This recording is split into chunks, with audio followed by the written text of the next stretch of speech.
Halo semua, pada video kali ini kita akan membahas tentang fotosintesis. Fotosintesis berasal dari kata foton yang artinya cahaya dan sintesis yang artinya penyusunan. Dalam KBBI, fotosintesis diartikan sebagai pemanfaatan energi cahaya matahari atau cahaya matahari buatan oleh tumbuhan berijau daun atau bakteri untuk mengubah karbon dioksida dan air menjadi karbohidrat. Fotosintesis sendiri dilakukan pada bagian kecil tumbuhan yang disebut kloroplas.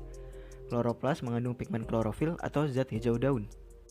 Dalam proses fotosintesis terdapat perubahan molekul, yaitu 6 molekul karbon dioksida dan 6 molekul air yang disimbolkan dengan 6 CO2 ditambah 6 H2O, yang merupakan molekul sederhana berubah menjadi bentuk senyawa kompleks glukosa yang disimbolkan dengan C6H12O6. Fotosintesis juga menghasilkan oksigen yang sangat dibutuhkan oleh makhluk hidup. Perubahan senyawa tersebut terjadi pada serangkaian proses yang kompleks melalui reaksi terang dan reaksi gelap. Yang pertama adalah reaksi terang. Reaksi terang adalah tahapan dalam fotosintesis yang mengubah energi matahari menjadi energi kimia. Reaksi terang terjadi karena adanya cahaya. Dalam proses ini, produk utama yang dihasilkan yaitu ATP atau energi sel dan NADPH atau sumber elektron yang dapat memberikan elektron kepada penerima elektron. Yang kedua adalah reaksi gelap. Reaksi gelap disebut juga dengan siklus Calvin-Benson. Reaksi ini disebut gelap karena tidak bergantung langsung terhadap cahaya. Pada reaksi inilah karbohidrat terbentuk, tetapi pembentukan amilum pada reaksi gelap tidak akan terjadi tanpa didahului adanya reaksi terang. Reaksi gelap dimulai dengan penggabungan CO2 dari udara dengan molekul organik yang sudah tersedia pada kloroplas.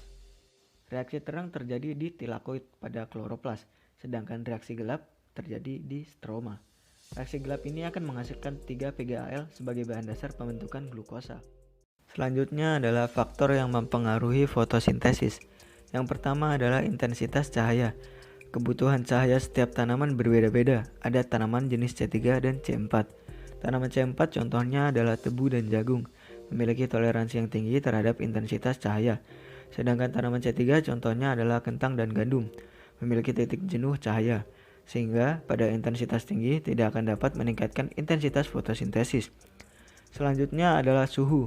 Suhu optimal proses fotosintesis tanaman juga berbeda-beda. Tanaman C4 memiliki suhu 35-40 derajat Celcius, memiliki suhu optimal lebih tinggi dari tanaman C3 yang hanya 20-26 derajat Celcius. Selanjutnya adalah umur tanaman.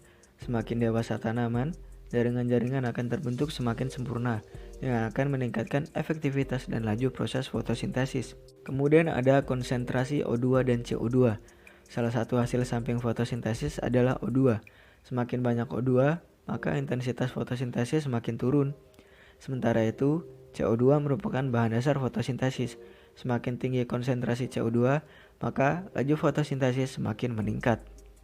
Itu tadi pembahasan singkat tentang fotosintesis. Sampai jumpa di video selanjutnya.